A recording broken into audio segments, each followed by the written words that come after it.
સુરતના પોલીસની ઝોન 3 દ્વારા મુસાફિર હું યારો અભિયાન અંતર્ગત 62 વર્ષીય વૃદ્ધનું 25 વર્ષ બાદ પોલીસે પરિવાર સાથે મિલન કરાવતા ભાવુક દ્રશ્ય સર્જાયા હતા। સુરતના પોલીસની ઝોન 3 દ્વારા મુસાફિર હું યારો અભિયાન શરૂ કરવામાં આવ્યું છે। આ અભિયાન અંતર્ગત એક 62 વર્ષીય વૃદ્ધનું 25 વર્ષ બાદ પોલીસે પરિવાર સાથે મિલન કરાવ્યું છે। 25 વર્ષ બાદ પુત્ર સાથે મુલાકાત થતા વૃદ્ધ પિતાની આંખ ભીની થઈ ગઈ હતી અને પોલીસને તેમની કામગીરી બદલ સેલ્યુટ કરી હતી।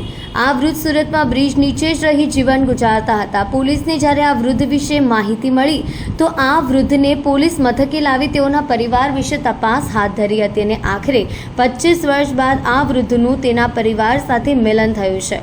વૃદ્ધનો પરિવાર સાથે મિલન થતાં પોલીસ મથકમાં લાગણીસભરના દ્રશ્યો સર્જાયા હતા। આ જ મુહિમ અંતર્ગત પોલીસે અત્યાર સુધી 10થી વધુ આવા લોકોનું પરિવાર સાથે મિલન કરાવ્યું છે, જેમાં 2 મહિલાઓનો પણ સમાવેશ થાય છે।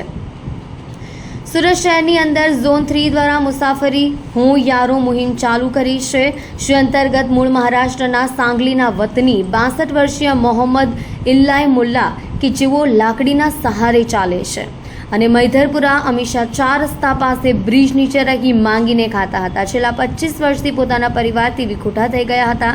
આ વૃદ્ધ વિશે માહિતી મળતા પોલીસની ટીમ તેઓને મૈધરપુરા પોલીસ મથકે લઈ આવી હતી।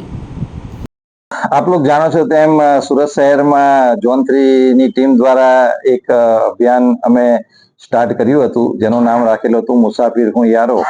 જેમાં જે અમારા વિસ્તાર જે ઝોન 3 વિસ્તારમાં રેલવે સ્ટેશન અને બસ સ્ટેશન આવેલું છે, તો અહીંયા રસ્તે રઝળતા ઘણા બધા માણસો ધ્યાનમાં આવતા હોય છે। તો પોલીસ પોતાની જે રૂટીન ડ્યુટી છે એની સાથે સાથે આવા જ્યારે કોઈ વ્યક્તિઓ અમને મળી આવે તો એમને અમે પોલીસ સ્ટેશનમાં લઈ આવીને એને જે મેડિકલ ટ્રીટમેન્ટની જરૂર હોય તો એ તેમને નવડાવી દોડાવી એમના કપડાને એમને જમવાની વ્યવસ્થા કરી આપતા હોય છે। અને એ કર્યા પછી અમે એમની ફેમિલી બેકગ્રાઉન્ડ ને બધી વિગતો મેળવતા હોય છે। એને પાછળનો અમારો આશ્રય એટલો જ હોય છે કે ભાઈ એમના ફેમિલીથી જો એ વિખૂટા પડી ગયા હોય તો એ લોકોનું અમે મિલન કરાવી શકીએ। તો આ જ અભિયાનમાં અત્યાર સુધી અમે 10 કરતા વધારે આવા અલગ અલગ વ્યક્તિઓ, જેની અંદર 2 મહિલાઓનો પણ સમાવેશ થાય છે, એમને એમના ફેમિલીને અમે પરત કરેલા છે।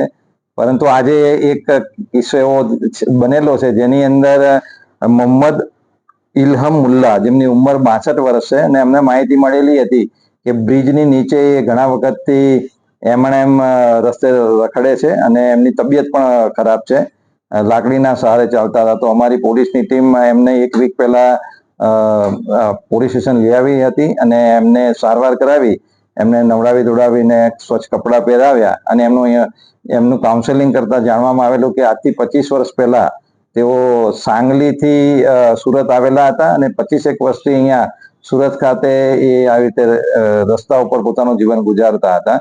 ખાલી અમારી પાસે એ સાંગલીના છે એટલી જ માહિતી હતી, પરંતુ એના આધારે અમારી સુરતની ટીમ અમે કામે લગાડી હતી અને રેલવે બસ સ્ટેશનની અંદર જે સાંગલીની બસો લઈને આવતા ડ્રાઈવર્સ હતા એનો અમે કોન્ટેક્ટ કરેલો હતો અને એમને આમના ફોટોગ્રાફ્સ અને એમની વિગત આપી એમને અમે રિક્વેસ્ટ કરી હતી કે ભાઈ આપ તમે સાંગલી જાઓ ત્યારે આની થોડી શોધખોળ કરજો। અને નસીબ એટલું સારું હતું કે સાંગલીથી એમના એક સનની મોબાઈલ નંબર અમને મળી ગયો હતો, જેની સાથે કોમ્યુનિકેશન એસ્ટાબ્લિશ કરી એમના ફોટોગ્રાફ્સ ને બધું મોકલતા એ લોકોએ કન્ફર્મ કર્યું હતું કે હા એ અમારા ફાધર જ છે।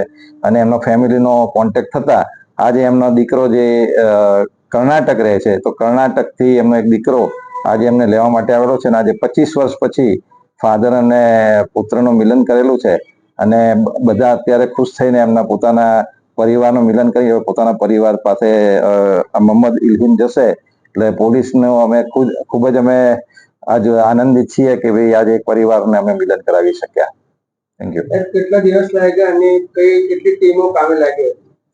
આપ જાણો છો અત્યારે ગણપતિનો પણ બંદોબસ્ત ચાલુ છે, પરંતુ આની સાથે સાથે આ કાર્ય પણ અમે કરતા રહીએ છીએ અને 1 વીકની અંદર અમે એના પરિવારને શોધવામાં સફળતા મેળવી હતી અને એક વીકની અંદર એનું પુનર્મિલન અમે કરાવી શક્યા છીએ।